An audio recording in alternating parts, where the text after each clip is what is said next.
It's been 25 years since the original Gothic launched, and now it's back. The entire game has been rebuilt in Unreal Engine 5.4.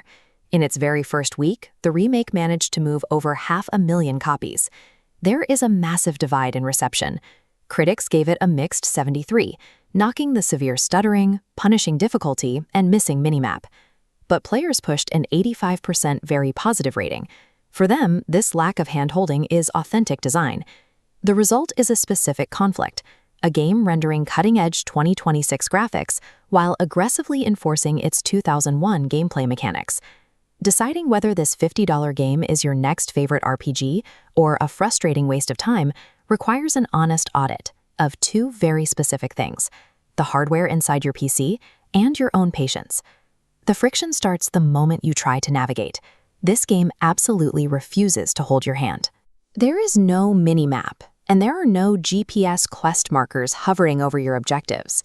To find a location, you have to read your journal, listen to directions from NPCs, and memorize environmental landmarks. For modern gamers accustomed to following a compass in Skyrim, this setup can be deeply frustrating. But for hardcore RPG fans, it creates a level of immersion that requires your full attention. That friction extends to the combat. The first 8 to 10 hours feature a steep learning curve where your character starts incredibly weak.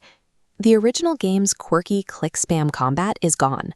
The remake replaces it with a timing-based system. You have to learn enemy patterns to dodge and parry effectively, using actual mechanical skill. To survive those early hours, you'll be performing menial messenger jobs around camp, collecting ore, and aggressively quick-saving because a simple wild animal will easily kill you. But if you endure the grind, you eventually earn your way into one of three factions: the Old Camp, New Camp, or Swamp Camp. This unlocks specialized skills and armor that drastically shift the power dynamic in your favor. That brutal early game friction is a required investment. By forcing you to struggle, the game delivers a genuinely earned power fantasy. Combat is only half the equation. You also have to navigate Unreal Engine 5's aggressive asset streaming architecture. As you move through the world, the engine has to constantly pull massive amounts of texture and geometry data on demand. This requires serious bandwidth. Fast traveling or loading a new zone forces the game to request up to 5 gigabytes of data every single second. This chart visualizes the bandwidth limits. The red bar shows older SATA drives physically capped around 550 megabytes per second. Contrast that with the massive green bar, Gen 4 NVMe drives hitting 7,000. Running the game on older drives guarantees multi-second freezes and severe stuttering. This hardware bottleneck directly impacts console players too. The PlayStation 5 and Xbox Series X have fast enough internal storage to handle it, but the weaker Xbox Series S suffers from severely compromised performance. A high-speed Gen 4 NVMe drive is no longer an optional luxury. It is a strict, non-negotiable prerequisite to run modern AAA titles like this smoothly. Those high storage demands are driven by two specific Unreal Engine 5 technologies: Nanite, which handles highly detailed geometry, and Lumen, which calculates global illumination in real time. Running these lighting and geometry systems at high or ultra settings easily consumes between 9 and 12 gigabytes of video RAM. If you have an 8 gigabyte graphics card, it will run out of VRAM. When that happens, the system is forced to pull from slower system RAM, triggering massive visual lag. The Gothic 1 remake makes it official. 8 gigabyte graphics cards are no longer sufficient for high-end AAA gaming. But even with plenty of VRAM, you will hit CPU limitations. The testing data revealed a very strange quirk.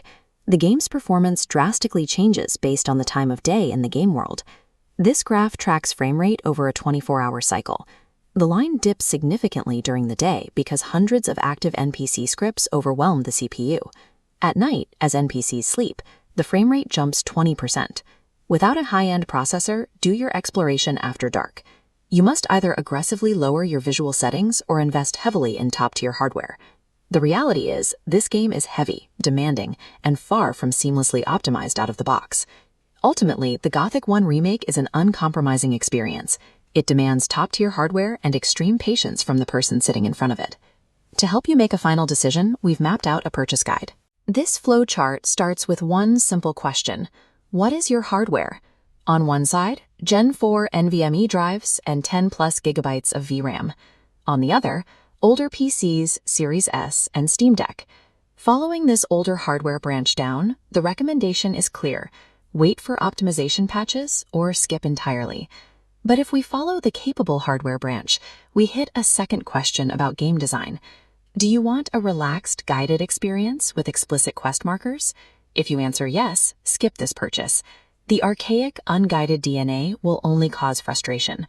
But if you answer no and want a world that actively refuses to hold your hand, this branch leads straight to a highly recommended purchase. Alchemia Interactive successfully preserved the game's authentic, prickly soul. For players willing to endure its friction and meet its steep technical demands, they've delivered a brilliant piece of world building.